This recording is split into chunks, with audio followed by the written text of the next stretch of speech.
तुम्हारे पास तो केवल यही विकल्प है कि तुम क्या करो या क्या ना करो, परंतु परिणाम तुम्हारे वश में नहीं है पार्थ।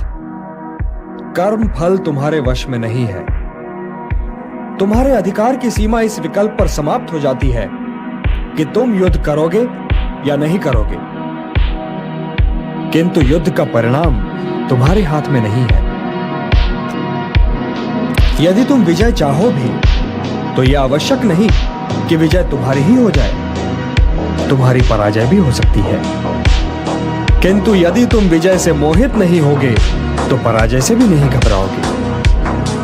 यदि तुम ये सोचो पार्थ कि चाहे विजय हो चाहे पराजय, किंतु तुम तो केवल इसलिए युद्ध कर रहे हो कि युद्ध करना तुम्हारा कर्तव्य है, तो विजय के सुख या पराजय के दुख का प्रश्न ही नहीं उठता। विजय और पराजय, जीवन और मृत्यु, सुख और दुख के प्रश्नों में ना उलझो और युद्ध करो। यदि इस युद्ध में तुम्हारी विजय हुई तो पृथ्वी का राज्य और यश भोगोगे, और यदि वीर गति को प्राप्त हुए तब भी यश के साथ साथ स्वर्ग पाओगे। इसलिए हे कौन्तेय, उठो, सुख दुख, लाभ हानि, जय पराजय सबको समान समझो और युद्ध करो, कि यही तुम्हारा क्षत्रिय कर्तव्य भी है और मानव धर्म भी।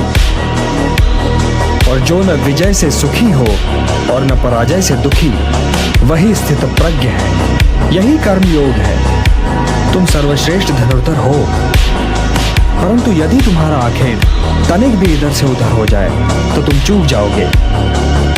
तुम्हारा अधिकार तुम्हारे वाण संधान पर है, तुम्हारा अधिकार तुम्हारी दृष्टि पर है, परंतु उस मृग पर तुम्हारा कोई अधिकार नहीं जिसकी ओर तुम बाण चला रहे हो।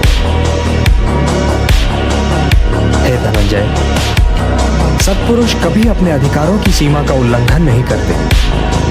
अर्थात अपने कर्म में स्थिर रहो पार्थ, स्थिर रहो, क्योंकि कर्म की कुशलता का ही नाम योग है।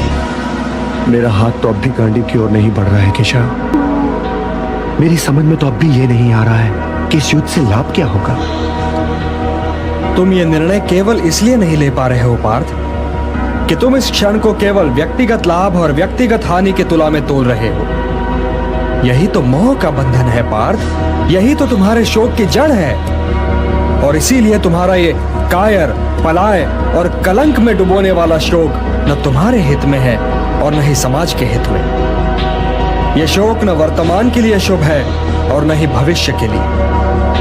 लाभ और हानि की इस कामना में न भटको पार्थ, न भटको, केवल कर्म करो, कर्म।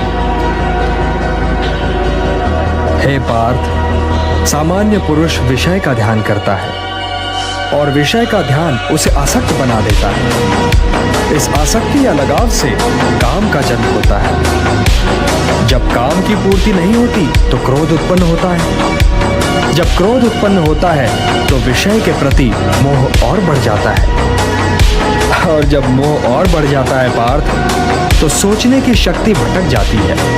जब सोचने की शक्ति भटक जाती है तो बुद्धि का नाश होता है, और जब बुद्धि का नाश होता है तो मनुष्य का सर्वनाश हो जाता है। और हे कुंती पुत्र, तुम्हारा ये मोह तुम्हें बुद्धि के विनाश की ओर ले जा रहा है।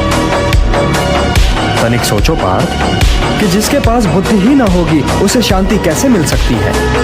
वो तो शांति और अशांति में अंतर ही नहीं कर सकता, और जो शांति को अशांति से अलग तक नहीं कर सकता, वो भला कैसे सुखी हो सकता है।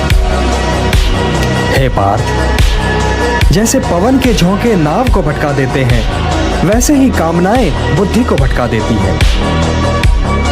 इंद्रियाणाम हि चरताम यन्मनो अनुविधीयते तदस्य हरति प्रज्ञाम वायुर्नावम इवाम्भसि। इसलिए हे महाबाहो, अपनी इंद्रियों को अपने वश में रखो, स्वयं ही उनके वश में न हो जाओ। पार्थ, ये बात ध्यान से सुनो और समझो कि जब संसार सोता है तब मुनि जागता है, और जब संसार जागता है तब मुनि सोता है।